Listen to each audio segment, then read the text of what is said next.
بله بکنیا ما ایروژی دین لچه دنیاره او دیسا انسان که جاره موجی رفتش تک دیجی فهم نکن ایجا دو ولی مفهم نکن مرده حیرت 40 ساله از بزرگی آنجا هیمو مفهم دکن توی جاره که در چرا فهم بکی سرون تی گوتنه ایسا دویل نخوش خانه که دین نخوش اینجا عقل یعنی هرو دکتن ریزی دی دیوار دا قله که ابو قله دیوار دنیارن رو که دو سه مک دو مک دکتر منخ کرد بالا خدا دینه چل عب پینجی حرکتن ریزی اولی دنیره ویتام داده دچه ایدنی لیدنیره اوجو خوال که قله دنیره سری خود بلند که ویتام دادن یکی دنده چی دکتر دیده که دوری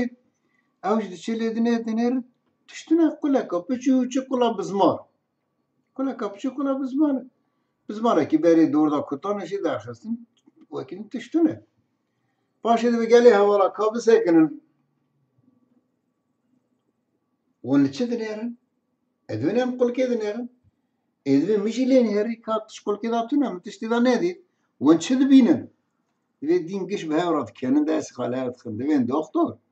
ما تو دینی اوا شش ماه هم لی دنیارن تشتی دا نابینن تجاره که لین هری توی چه ببینی؟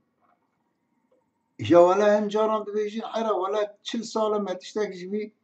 کار کرده فهم نکری کامونی ساله که دودا چی فهم کن؟